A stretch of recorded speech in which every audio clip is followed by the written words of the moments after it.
Hi, my name is Gibson, and I'm the creator of the Personal Development School.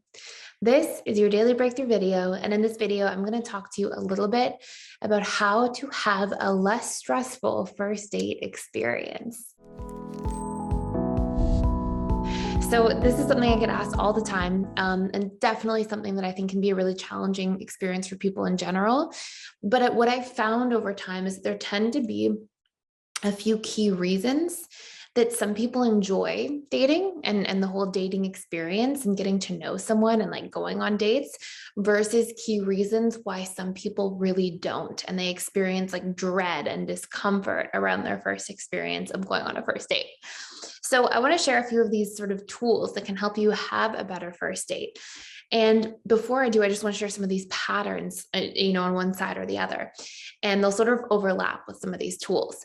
So one of the biggest things I've found over the years is that people who really dread a first date usually don't like to be outside of their comfort zone. And they tend to really place a higher emphasis of like valuing and caring about security, comfort, certainty, structure, these sorts of things. So obviously doing anything new where you have no idea what's going to happen, no idea what's really going to go on and whether it's going to be a good connection or not. Obviously, that's going to really create a lot of friction against your subconscious mind. Your conscious mind is going to say, let's go on a date. Your subconscious mind, if it really values these things, it's going to be like, oh, this doesn't really feel good for me. So that tends to be one really big theme or pattern. You can compare that to people who enjoy novelty, exploration, enjoy romantic relationships and connection and value that enough to want to push themselves outside of their comfort zone. So it really depends on like what your personality needs are at a subconscious level. And that's going to sort of direct you one way or another. Another big feature though is, that will just sort of make it a little more challenging or not. You may have a little more resistance if your personality needs are more geared towards, comfort and security, but that doesn't make or break a first date.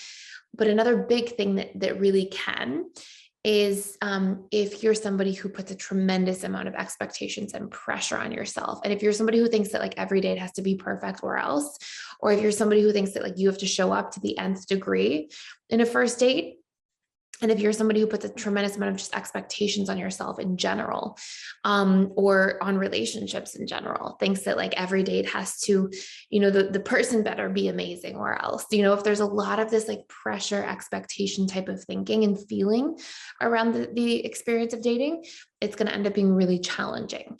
And a third thing that I really want to sort of mention in here is the importance, and this will sort of overlap with one of the tools I'll mention when I take you through 6 little tools or principles. But it's going to be really important to actually be curious and to be willing to like gather information and like enjoy the experience and just be curious about like the other person, be curious about yourself and how you're showing up and what your interests are, and to use some of this stuff as like a learning experience. So those things are very important. One other thing that can be really important is to not tell stories before you get there, to not tell the stories of, oh, this is going to be horrible or like, oh, this is, all the past ones have been awful. And, just to not allow yourself to get into that experience of like storytelling and giving meaning to things before you even get the ball rolling. Because of course, like when we tell those really painful stories, it can just be debilitating and really rob us of like wanting to show up. And it definitely stops us from being present. And part of like really connecting to somebody involves a necessary ability to be present and to really be there. So those are just some major things I've seen about people who like dating, don't like dating, enjoy their first experience, dread their first date. And I think it's important to sort of position yourself and understand like where those things show up for you. A few key intentions you can set though. I'm going to go through a bunch here.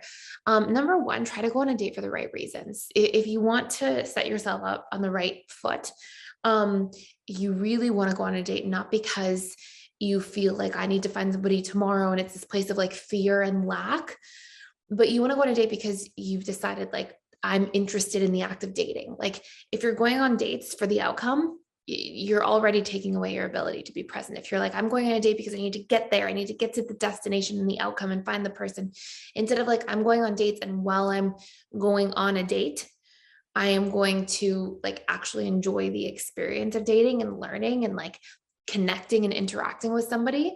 Those are going to be a world of difference in terms of how you show up. So this is very, very important.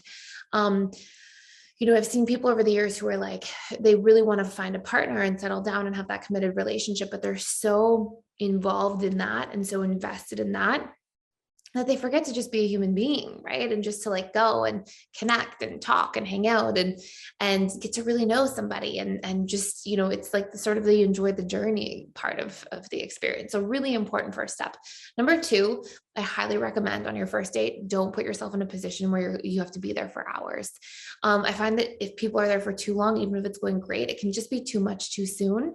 Or if you say, yeah, let's go somewhere for the whole day or the whole afternoon and it doesn't go well, then you're trapped, right? So like either way, I really think like 1 or 2 hour kind of maximum for a first date is great. I know some people even just will go for like a walk on their first date or a quick coffee or just things that are really simple.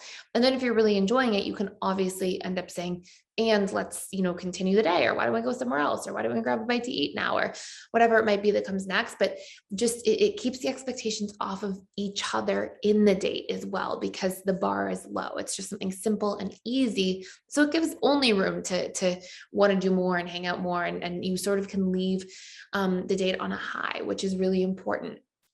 Sort of like on a high note, right? Like, oh, that went really well. And you didn't feel like, oh, that was too long, or, oh my gosh, that was too much. So really, really important. Number three, be intentional about why you want to go and what you're looking for and who you're looking for.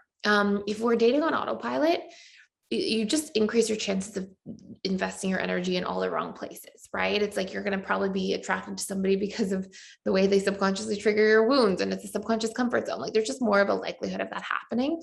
So the more intentional you are, like from the time you meet somebody to the time you actually go on a date with somebody about like what you're actually looking for, of course, you're increasing the chances that the experience goes better. Not in a rigid checklist way, because that will take you out of being present, but in a way where you're able to just be like, clear about what's important to you and what you value.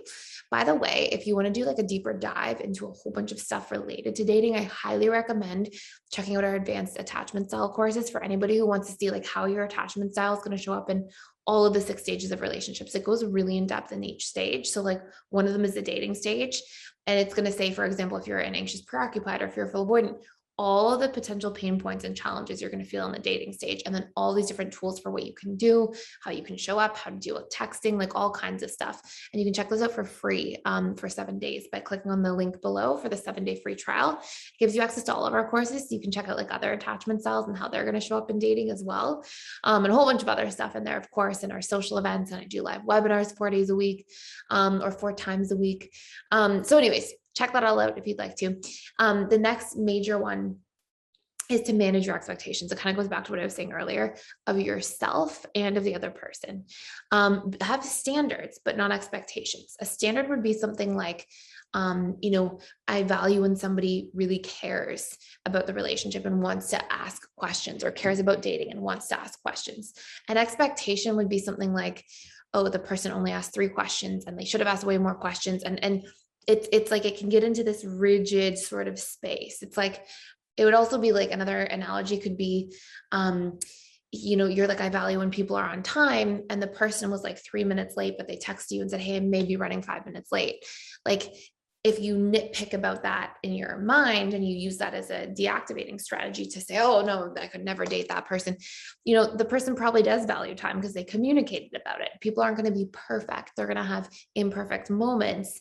But you want to see like a direction that's moving in alignment with your standards. And the other sort of 2 tips here are just to be curious about the other person and curious about yourself. Like, what are my patterns? What are my fears in dating? What do I bring into dating? Like, and to take each date and each experience as an opportunity to learn more lessons about yourself, more lessons about your needs, more lessons about what's important to you, more lessons about what you don't like, what your boundaries are, what your standards are, all these different things. And if you use it as a discovery experience, it's going to increase the chances that you're actually there for the journey itself. So hopefully this all makes a lot of sense. A really great place to start. Again, you can check out that 7-day free trial by clicking the link in the description below. And thank you so much for being here and for watching. Please like, share, and subscribe if you haven't already, and I'll see you in tomorrow's video.